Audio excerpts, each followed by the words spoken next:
Assalamu alaikum. Let me turn it up a little bit. Assalamu alaikum, everybody. Bismillah, alhamdulillah, wa salatu wa salamu ala rasulillah, wa ala alihi wa sahbihi ajma'een. Just wanted to get started, inshallah, because Maghrib is inching closer and closer towards the 7 p.m. hour. And so I wanted to make sure that we didn't run out of time, inshallah, this week. How's everybody doing? Thumbs up? Okay, alhamdulillah. Good. Hopefully, inshallah, everyone's staying well, healthy, and both physically and also mentally, obviously, and spiritually. It's important to make time for your mind, for your mental wellness, and also your spiritual wellness. And the beautiful thing about Islam is that the health of the spirit and the health of the mind are things that are talked about and oftentimes intertwined, whether it's through prayer as like a meditative action, right? That if a person is so bogged down by things in life, that prayer can be that way that a person disconnects to reconnect. And so keeping that prayer active. Also, like taking time to reflect on something other than the news. Anyone here find the news to be like incredibly depressing? And it's just overwhelming. It's like intimidating. It's like a tidal wave, dude. It's like literally just in your face all the time. And that's not to say that, there are not benefits for people to be informed. Of course, it's a privilege to not have to live certain realities, whether it's abroad or whether it's domestic. But at some point, repeating the same story over and over again, trying to find out new information. My wife the other day was like, I had to block COVID from my Twitter keywords. Because she's like, every time I opened up my Twitter account, all I would see was COVID stuff, and it just became incredibly like dark. Like she's like, every time I read it was just like so daunting and so horrifying. So she's like, I just had to block that so I couldn't see it anymore. So the lesson is like to make sure that you take time for yourself. That doesn't mean you don't stay informed, but at some point, rereading the same story or getting a different outlet of the same story is not going to improve your state, right? And so whether it's like doing something active or whether it's opening the Quran and just reading it and reflecting, it's an important step. It's an important skill to be able to have. So, and these Monday nights, hopefully that's what they function as, inshallah, in some capacity. Come together, see people 6 feet apart, try to recognize them from the nose up, see if you can remember who they are. But hopefully, inshallah, this becomes a sort of, a nice well of return for people. So last week, we are, continuing our study of the life of the Prophet Muhammad sallallahu alaihi wasallam, Sirat al-Nabawiyya, and last week we covered one of the kind of momentous occasions in the life of the Prophet sallallahu alaihi wasallam, the Umrah al-Qada, which is known as like the compensatory Umrah. Which, how did that even come about? During the time of the Prophet Muhammad sallallahu alaihi wasallam, the Muslims went to Mecca to make Umrah, right? Just like many of us hopefully have done or want to do, to make Hajj or Umrah, and they were turned away. This was in the 6th year of Hijrah. So after 6 years of living in Medina, the Muslims gathered the courage to go make Umrah. They were turned away. And their rejection was wrongful, meaning that the Quraysh let in everybody else at the time. Their one redeeming quality that the Quraysh had was that they were hospitable people. That was their one quality. Everything else, how they treated women, how they treated the weak in society, none of that was redeemable. The only quality they had that allowed them to have some sense of, honor in society was that they were supposed to be hospitable.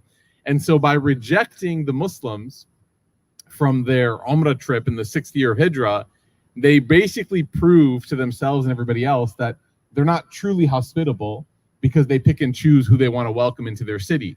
And as custodians of this great sanctuary, the Haram, their responsibility is to be hospitable to everybody. So nevertheless, they ended up coming up with this treaty called the Treaty of Hudaybiyah, which is basically, it was an agreement that the Muslims had made with the Quraysh that allowed the Muslims to come back the following year to make Umrah. At the time, it was a very controversial agreement. When the Prophet ﷺ agreed to this, it was extremely controversial. Meaning like Umar ibn Khattab did not like it. Radiallahu anh. Some companions did not like it. They wanted to make Umrah that year. They didn't want to travel, 10 days, 12 days, just to be turned away for no good reason, right? So they were very upset. But in that moment, when they accepted this treaty, when they conceded, and they went ahead and they looked forward to the long term, Allah subhanahu wa ta'ala, God Almighty, revealed in the Quran to the Prophet Muhammad sallallahu alaihi wasallam, "Inna fatahna laka fathan mubina," that this is a clear victory, right? So on paper, it didn't look good at all. If you looked at it, what happened, the Muslims traveled 1,400 people to make Umrah, were rejected at the doorstep, were turned away, had to agree to like humiliating terms, right? You're not going to make Umrah this year, you're going to come back next year, and you're only allowed to stay for 3 days. And then you have to leave.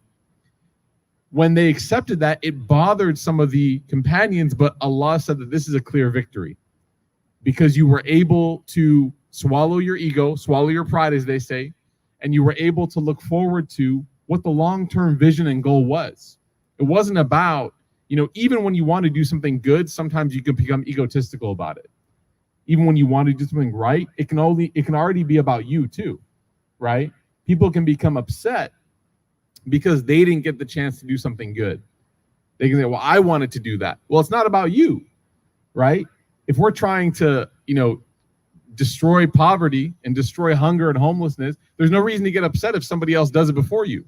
There's no reason to be bothered if somebody else gets a chance to do something good and you don't get to, right? Because then it's really not about that opportunity. It's about pleasing my nafs, right?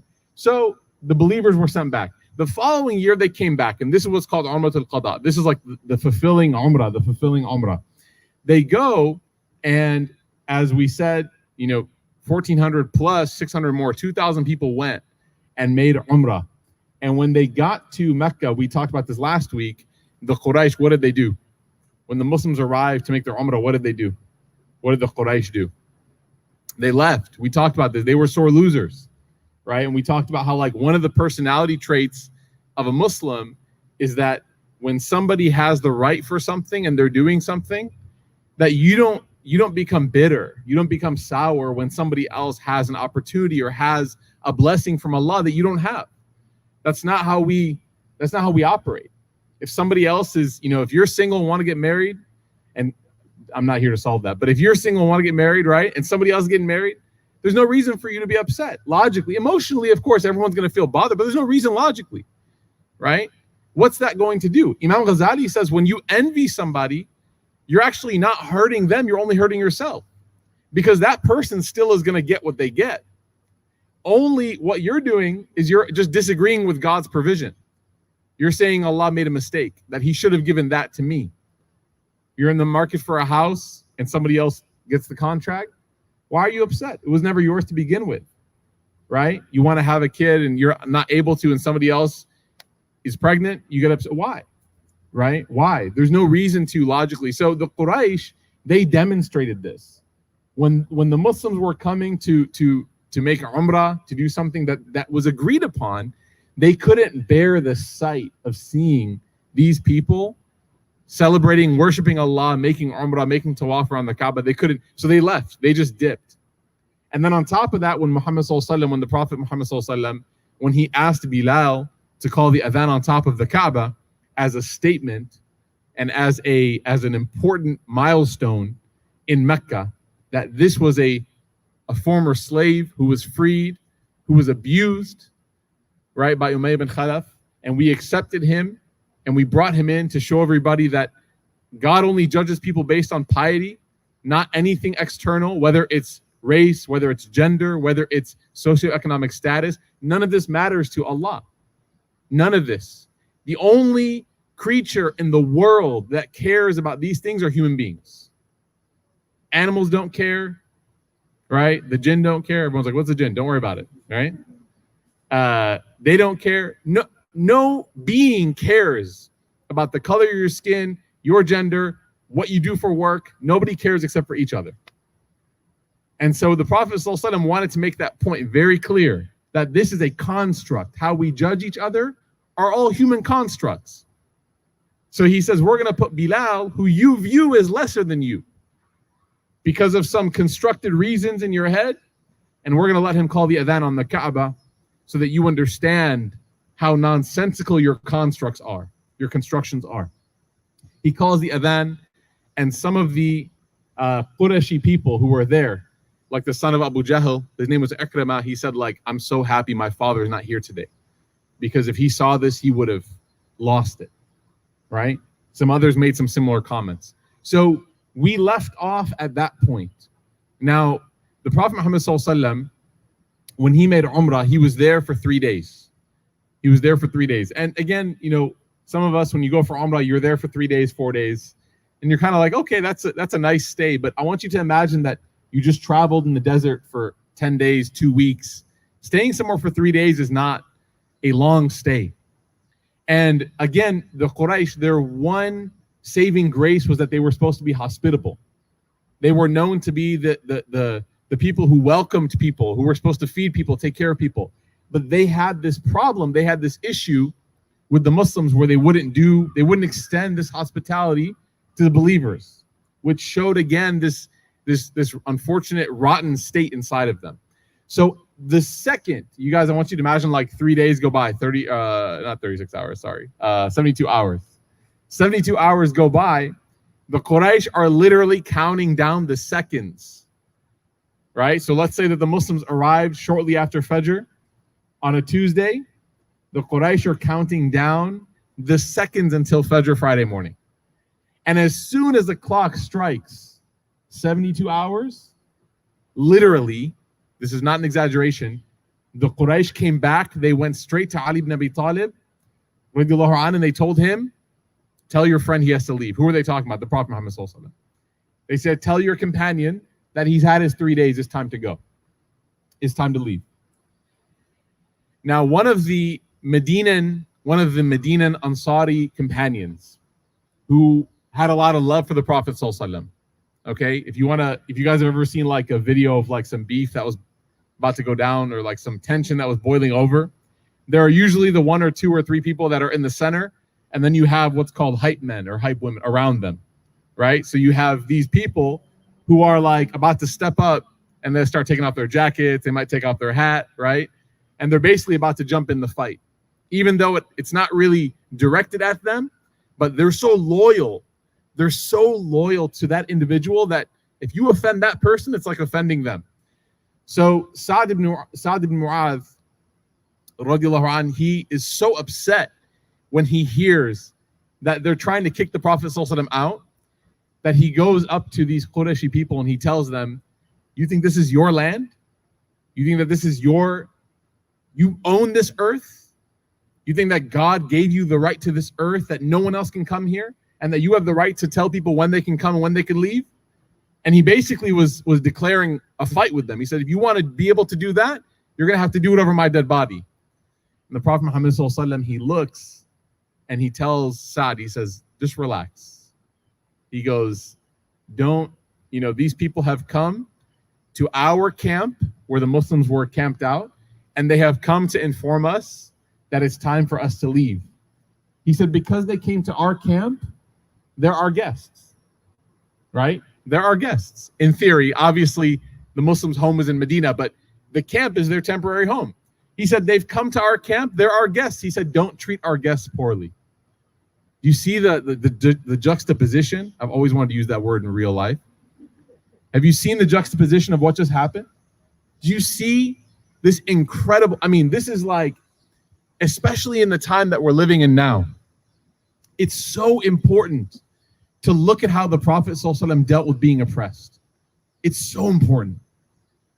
Because on one side, you didn't have a prophet who was completely unconditionally hyper-pacifist, where he allowed people just to come into his city in Medina and just start killing people and murking people and taking them one by one. Like, you didn't have a prophet who was like, no, don't defend yourself. You didn't have that. But you also didn't have a prophet who was like eye for an eye, who wanted to stomp on people when they were down, who gave up his character, who sacrificed his noble character in moments like this. It's amazing to read about him and to study him in these moments. So what happens when the very people that are not being hospitable to him come into his camp where he's set up with his family and his companions, and they say, get out, it's been 3 days. And somebody tells him the messenger, somebody tells that messenger, hey, watch your mouth. You know who you're talking to? The Prophet ﷺ says, be kind to our guests. Be kind to our guests. You see, as Muslims, we don't treat people the way that they've treated us. We don't. We treat people the way that Allah instructed us to treat people. Right? Allah subhanahu wa ta'ala gives us different categories in the Quran about how to treat the ignorant, about how to treat the one who hurts, about how to treat the one who doesn't know, about how to treat the one who is kind to you. We have different categories that God has given us about how to treat people. And when we're given those instructions, we don't just cut them away and say, you know what? It doesn't really matter what Allah and His Messenger have told us. I'm going to treat you the way that you're treating me, or I'm going to treat you the way that I want to treat you. That's not how we operate.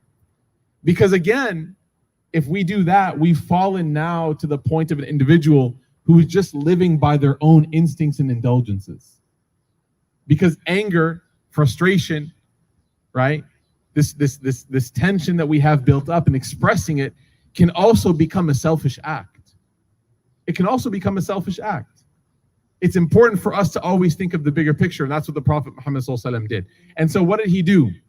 The Prophet ﷺ, he actually even invited these people. He said, we're going to have a feast tonight.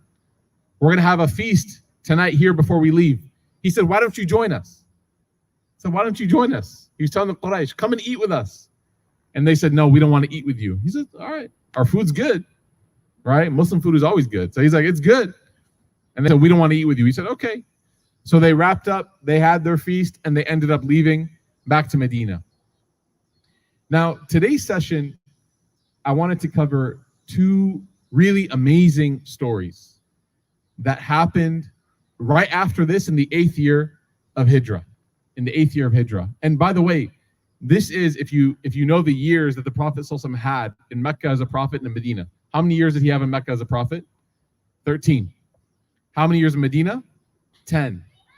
So if we're in the 8th year, that means that we're approaching very quickly the end of the life of the Prophet Muhammad ﷺ.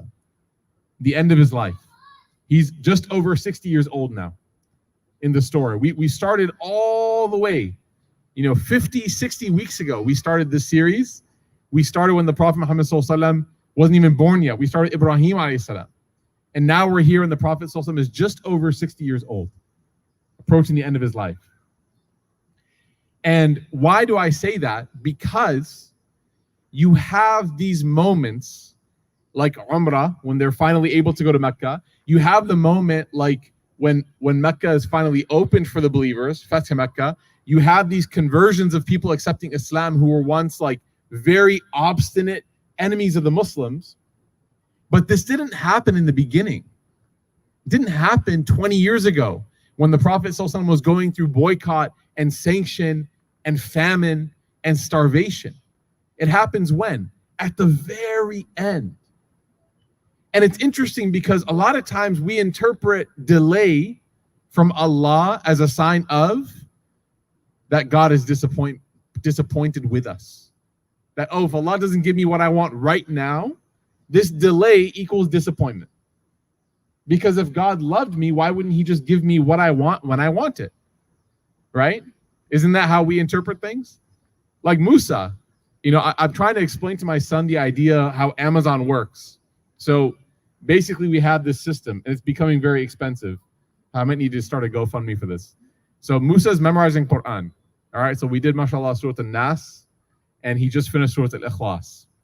And every time he memorizes Quran, we told him we're going to get some like Hot Wheels cars or trucks.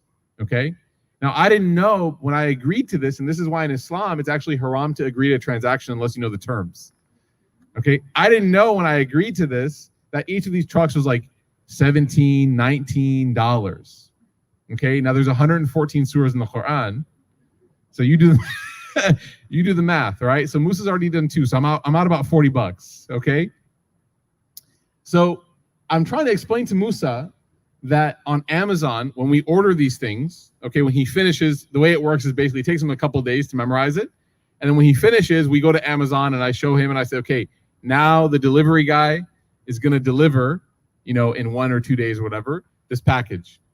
And he doesn't understand what that means. He thinks that when I hit the button on Amazon that the next person that rings the doorbell, whether it's UPS, whether it's his grandma, whether it's me watering the front lawn, coming back inside the house, he thinks that that's his truck or car or whatever he ordered, right? So this is a very childish belief that gratification and pleasure has to be instant. It's not something that stands the test of wisdom and maturity, right? So whenever we expect Allah to answer us immediately, know that it comes from a childish place. It's not a place of wisdom and adulthood, right? In fact, the more you grow in life, the more you realize that sometimes time is what is necessary to make what you want worth it. Time is necessary. And so the Prophet Muhammad ﷺ, at the end of his life, now we're approaching the last 2 years, and now people are starting to see the truth in his message after the torture and the beatdowns and the harassment and you name it. So one of those people, we're going to tell two of their stories tonight. One of them is Amr ibn al-As, radiallahu anhu. Amr ibn al-As was, and this is not an exaggeration, because he said it himself. He said that before I was Muslim, when I saw the Prophet Muhammad ﷺ, I wanted nothing more than to be the one who ended his life. When I saw him on the battlefield at Badr, when I saw him at Uhud, when I saw him at Khandaq at the Battle of the Trench, he goes, I wanted to be the one. It wasn't him saying, you know what, I hope that he just kind of goes away. I hope his message fails. I hope he dies. No, he said, I wanted to be the one. Me. And so he said, before I was Muslim, when I used to see him, I had such anger and animosity towards him. I wanted to end his life. So what happens? He said, after the Battle of the Trench, the Battle of Khandaq, he said, when we were stalemated, right? Because the Quraysh showed up and tried to attack Medina, and they built a trench around the city, and they were basically stalemate. You guys know what stalemate is? Anyone here play chess, right? Basically, they were frozen. Like they couldn't come in, they couldn't battle. They were held off successfully for almost 2 weeks. And at the end of that, they just ended up retreating because they were like, we can't fight this battle. There's no way for us to actually engage with the enemy. So he said on that ride home, when they were riding their animals, he said, I took a few of the notables from Quraysh next to me, and I told them something that I had never told anybody up until that point. He said, I pulled them close and I told them, I said, I don't think we are ever going to see a time when Muhammad ﷺ has gone away. I think this is it. I think the Muslims are going to have their home, and I think his message ultimately is going to be successful. So he was telling his friends this, and his friends looked at him and they said, what do you mean? And they said, don't you, I mean, we walked away from battle, but we didn't lose anybody. Like there was no serious casualty. We can just come back and fight them next year. And he said, no, I don't think, my gut is telling me that he's just going to be victorious, right? He's like, I had this intuition. So it's like when the Cowboys play the Bears, you just know that the Cowboys are somehow going to lose. So I only said that because you're here, Rimmel, okay? This is my welcoming gift to you. So I know you're laughing behind that mask. So he said this, and they were shocked. I want you to imagine they were shocked because the Muslims by no means were like a community that had a lot of resources. They were what we would consider to be like a developing city. Like they were like, you know, I'm not going to say Denton. Oh, I said it. Okay, right? So they were still really growing and developing their resources, their infrastructure. They didn't have that infrastructure and that resource and that pedigree that Mecca had. So this was a very strange thing to say. I'm trying to let you know like how strange it was. So then they tell him, what are you going to do? If that's what you really believe, what are you going to do? He says, I'm going to go and I'm going to go to Abyssinia. I'm going to go live under the righteous king of Abyssinia and Najashi. And he says that I'm going to go stay there because I really think all of Arabia is going to end up falling under the rule of Muhammad ﷺ. Obviously, he didn't say ﷺ at the time, but you know. So then he ends up in the next year traveling to Abyssinia, and here are his own words. Here are his own words. He says that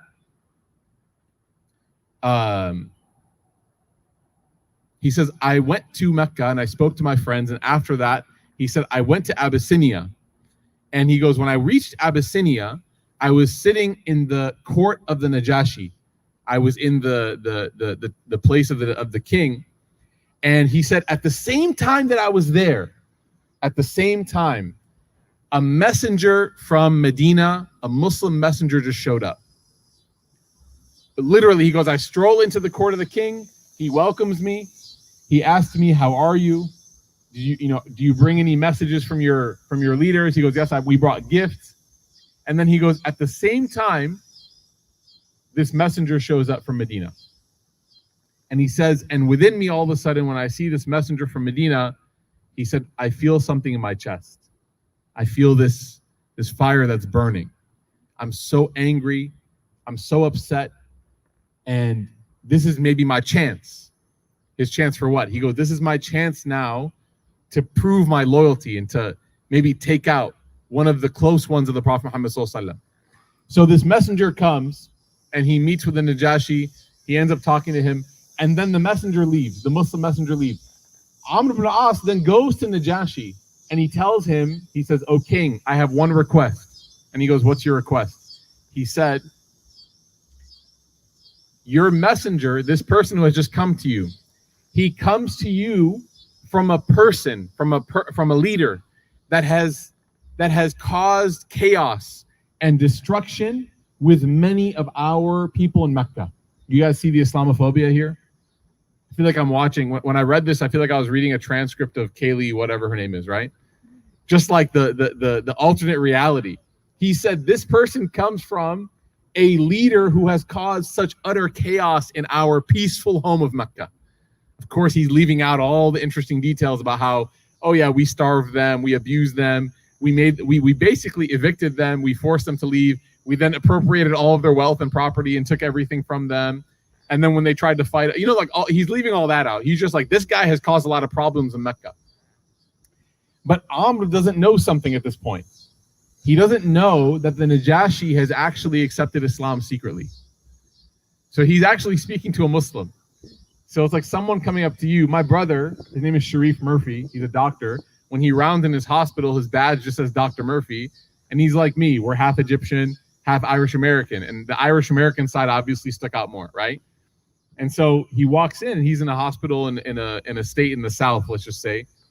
And my brother has a beard.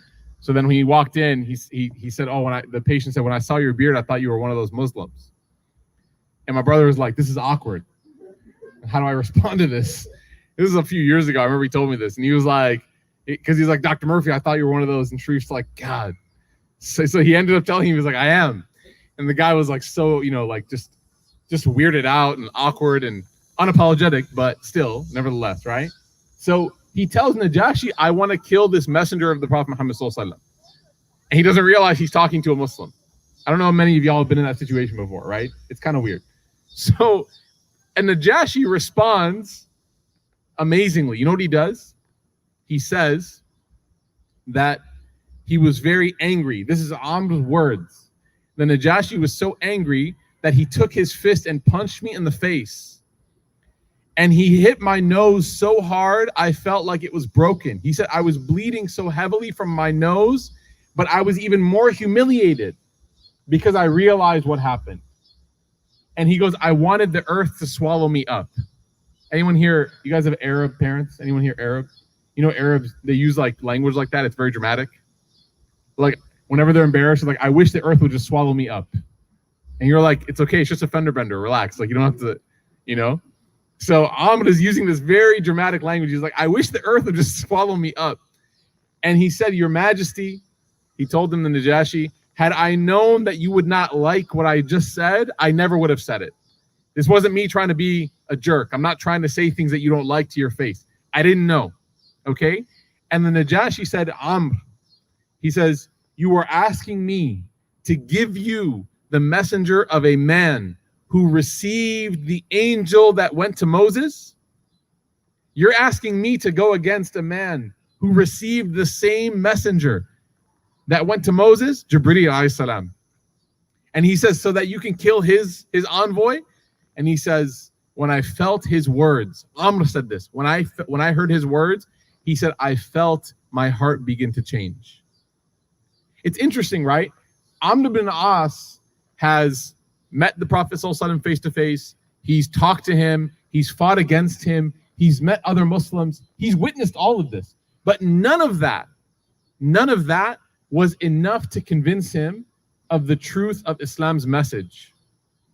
Isn't that interesting? You know what convinced him? Not the punch in the face. He didn't say that after he got punched. He said what? Although I will factor that in a little bit. Not the punch in the face. He heard the words of somebody else. You know, one of my teachers, Sheikh Hassan, back in Knoxville, he said something really amazing about advice. He said one part of advice is about what the advice should be. He says everyone thinks so hard about what the advice should be. I want to give this person advice. Let me write it down. Let me plan it out. Let me do this. He said very few people think, am I the right person to give this advice? Very few people actually entertain the idea that maybe this needs to be told to them from the lips of somebody else. And maybe if it is, it'll have a greater impact than it will if it came from me. And so we see here this happening in live action. Amr had heard about Islam's message from everybody, but he hears about it all the way in Abyssinia, in a different continent, from a different person. And suddenly he said, it started to peel off the rust from my heart. And he said that, when I heard his words, I felt the change within me. And I thought to myself that if the Najashi, who are non-Arabs, recognize this truth, meaning the Arabic language, if they recognized it, then what about us who, he said, we understood the Prophet ﷺ's language. We understood him through and through. And he says, do you testify to that message? And the Najashi said, yes, I do. I bear witness that he is the messenger of truth. And he says that I bear witness that he will win over everyone who opposes him, just like Moses won over the Pharaoh against everyone who opposed him. Then Amr, he told Najashi, he said, I will go and visit him. So the Najashi gave him a bowl of water to shower, and he gave him some new clothes. And he says, because my clothes were full of blood. Like, that's how hard he got punched. And he says, I went out that night and my friends saw me, that I was dressed up and I looked fresh, and they were excited, the Meccans. They said, oh, he accepted you. And he goes, no, I'm going now to visit Medina and accept the Prophet Muhammad ﷺ as a messenger. Okay? And on the way, he runs into our second story. So he goes to Medina and he runs into who? A person by the name of Khalid ibn al-Walid. Okay? They run into each other on the way to Medina. What's Khalid's story? Khalid is like the other. If there were two pillars of enemies that lived against Islam, it's Amr and Khalid, both of them. And they met on the way. Both of them wanted to accept him as a prophet. They wanted to accept Islam as the truth. So how did Khalid get here? Khalid's story is very interesting. And it's a completely different situation. Khalid ibn al-Walid had a brother. His name was al-Walid, which is also kind of an Arab thing to do. First name, last name, the same. Al-Walid ibn al-Walid. Okay? So he named his son, his brother, al-Walid. Al-Walid was Muslim. And when Umrah al-Qada happened, when that Umrah happened, the Prophet ﷺ knew that Khalid was not going to be there. He knew that Khalid could not stand the sight of the Muslims making tawaf around the Kaaba. So he knew Khalid was going to leave. But he wrote a letter, not the Prophet ﷺ. He dictated a letter and had it penned. And he gave it to Al-Walid. And he said, look, if you see your brother, I want you to give him this letter. This is like the Islamic form of kind of like subtweeting, basically, right? So he's like, if you see your brother, I want you to give him this letter. He goes, what did you write in the letter? The Prophet ﷺ said, just give it to him. Right? Just give it to him. And so Khalid's story was that when his brother came to him, his brother came to Mecca, made Umrah, and he's like, I was looking for my brother Khalid and I couldn't find him. And he goes, finally, I met with him and I found him, and he said that I delivered to him this message, that he said that I am infinitely amazed. His brother, Al-Walid, is saying now, the Muslim is saying to Khalid, I am amazed that you continuously turn away from this message of Islam. You know how brothers can talk to each other? You know how siblings can talk to each other? You know how everybody else kind of has to have, we just talked about advice and giving it nicely. Siblings, they can kind of like cut through all of that. So Al-Walid just tells his brother Khalid, what's wrong with you? Your friends might be like, can we talk? Let's meet for coffee. Let's, are you okay? Is everything all right? Your brother is just like, what is going on? Right? And everyone else is like, no, be gentle. They're like, no, leave. What is wrong with you? Right? So Al-Walid goes to his brother. He goes, are you thinking straight? And Khalid goes, what are you talking about? And Al-Walid said, I am amazed. And he's saying this again with drama. Like, it's shocking to me that you are so smart. He says, you are such an intelligent person. You're Khalid ibn Walid. You're like one of the smartest minds out there. You're a genius. And he said, and it's so crazy to me that you are so blind from the message of Islam. He said that God's messenger sent me with a message to you. And Khalid said, what is it? And he said that he asked me about you, where are you? And I told him that I don't know. And then Muhammad ﷺ told me, Al-Walid, your brother, he told me that God will bring Khalid to Islam. The Prophet ﷺ said this, without a doubt. He said, I have firm faith that God will make Khalid a Muslim. And Al-Walid said, really? Are you sure Allah is going to guide my brother? And the Prophet ﷺ said, yes. He said, a person who is intelligent, who has intelligence, not just academic intelligence, but spiritual acumen, a morally upright, a virtuous person, he says, they cannot remain ignorant of the truth. They cannot remain ignorant of the truth. He says, if he uses his intelligence and he uses his mind and heart, he said, if he used the same intelligence that he uses against us for us, he would be an incredible, incredible member of our community. So basically, what did he say? He told Al-Walid, your brother is so smart, I can't believe he's not Muslim. When Al-Walid said that to Khalid, the Prophet Muhammad ﷺ thinks you're smart. Khalid looked at him in the eyes and he said, Ashhadu an la ilaha illallah wa ashhadu anna Muhammad Rasulullah. He literally accepted Islam from a compliment. Imagine if it were that easy. Like you just told someone like, yeah, Islam thinks that you're smart. And they're like, really? It's like, yeah, you're pretty smart. They're like, Ashhadu an la ilaha illallah. That's what he said. As soon as I heard this, he goes, it felt as if clarity was given to me. The fact that the Prophet himself asked about me gave me a motivation to accept him. So as they were traveling, they bumped into each other. Amr ibn al-As and Khalid ibn Walid, they bumped into one another. And they didn't know where they were going. Once they bumped into each other, they told each other what was going on, and they became very excited. And Khalid said, let me take you to the Prophet. Let me take you to Medina. Let's go together. They came, and Amr ibn al-As, he says something very powerful. He says, Khalid and I were both very worried. Even though we were going to take Shahada, we were extremely worried. About what? He said, we were worried about all of the things that we had done. He said, as we were walking, our excitement turned into anxiety. And we became concerned about all the mistakes that we had made. Would God forgive us? I mean, think about this, guys.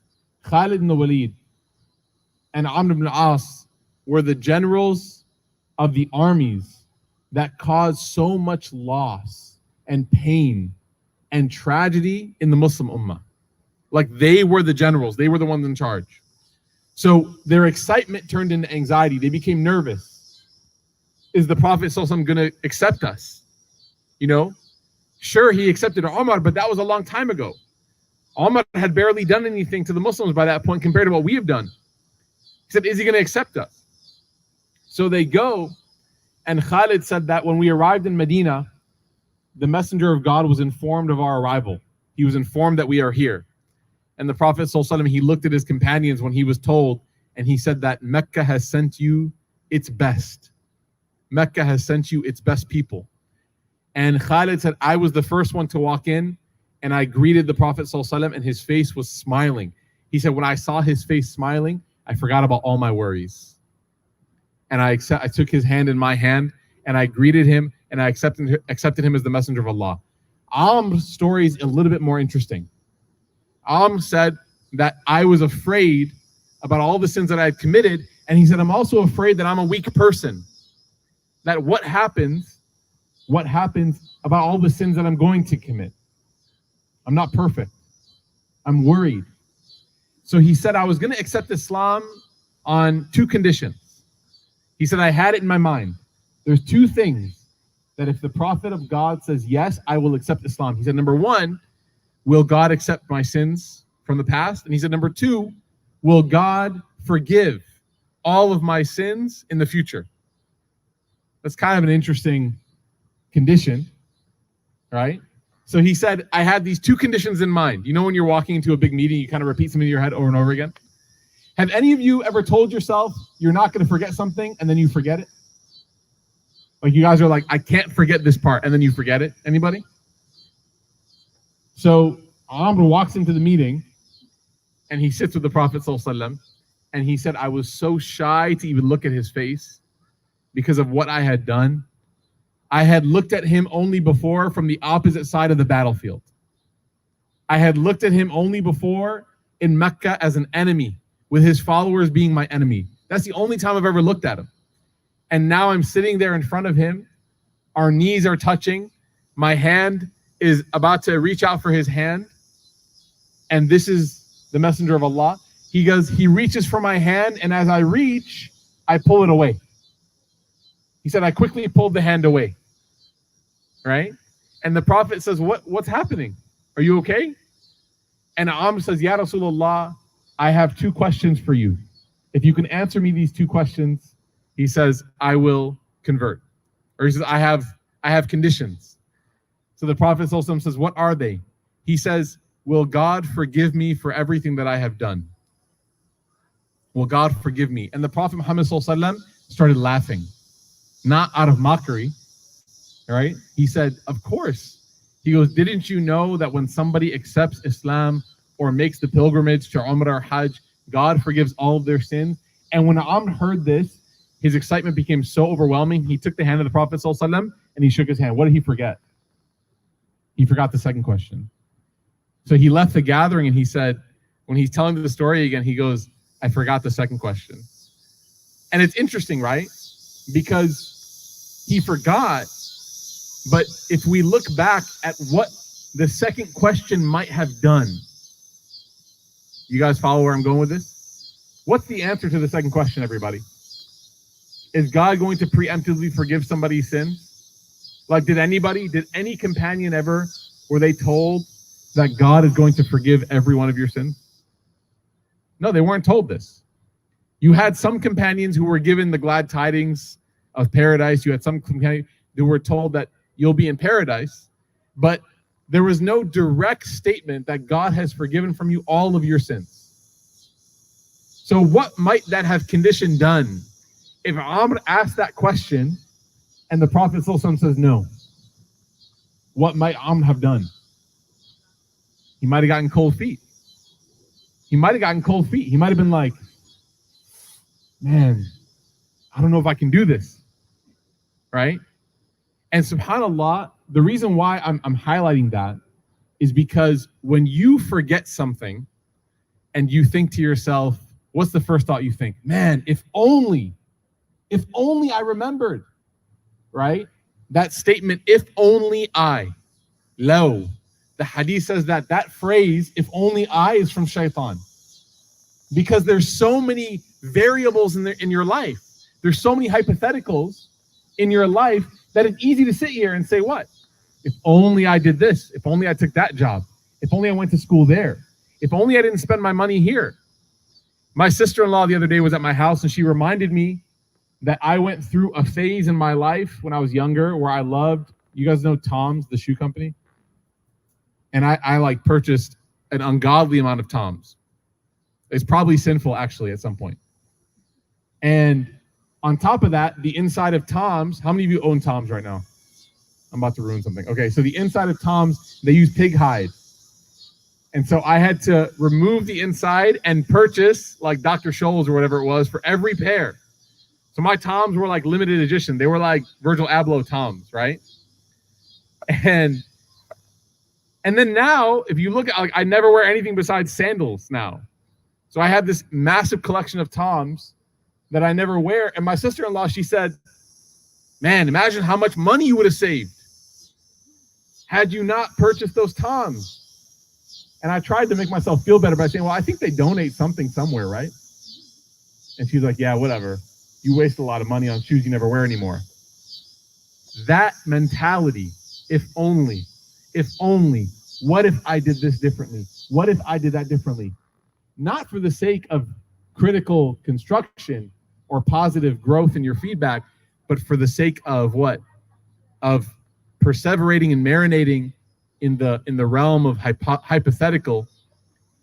It comes from shaitan. And sometimes Allah subhanahu wa ta'ala will cause us to forget for our own benefit. What's a time that Allah causes you to forget for your own benefit? Have any of you ever drank or eaten while fasting? Not on purpose. Anybody? It happens like I think at least once in Ramadan I get it. Where I either drink something or I've eaten something while fasting. You know what the hadith says? The hadith says, if you've eaten or drank something while fasting on accident, okay, this is not like, whoops, like, oh, didn't see the sun. You have blackout curtains. That's why you didn't see the sun, right?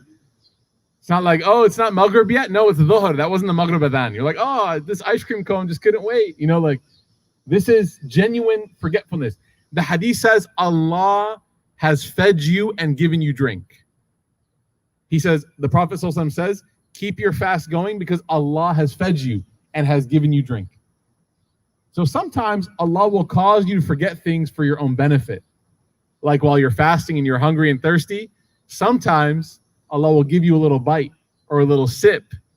And that sip, subhanAllah, man, if it's Gatorade, it's like what you need to carry you through the rest of the day, you know?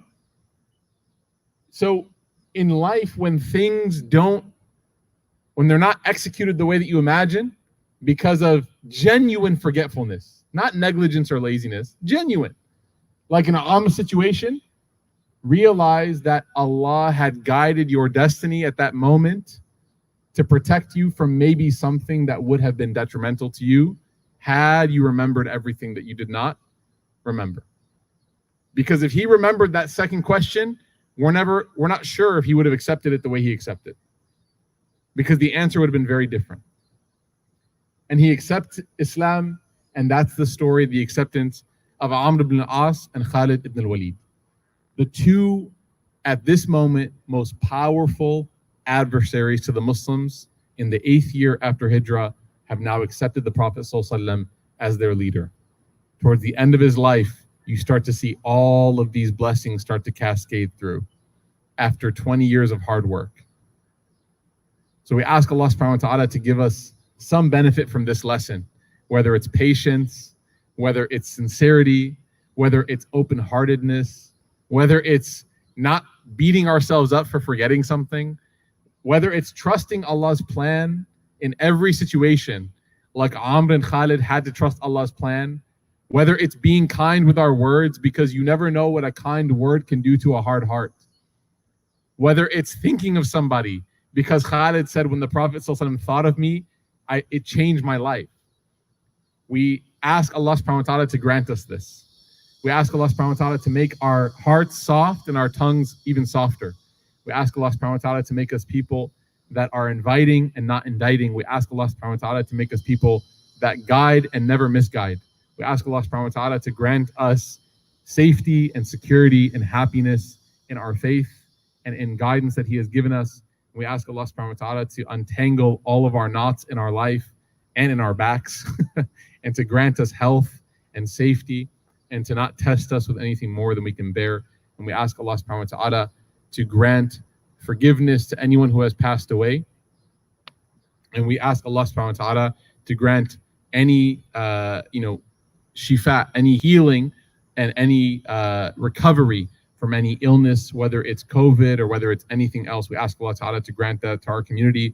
We have a brother in our community, Fazl Rahman Siddiqui, who his father, seems to have had some damage from his battle with COVID. So we ask Allah subhanahu wa ta'ala to grant his father shifa and to grant his father recovery after which there will be no sickness. Ameen ya Rabbil Alameen. Wa sallallahu ala Sayyidina Muhammad wa ala alihi wa sahbihi ajma'in.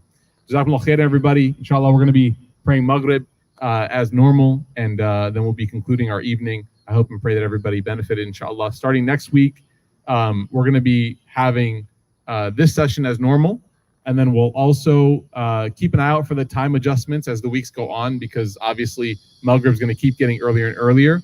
But we'll also start reintroducing our 30 and Up series on Sunday nights.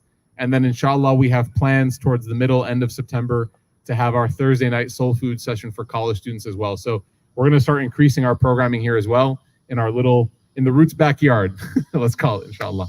All right, barakallahu feekum. Assalamu alaikum wa rahmatullahi wa barakatuh.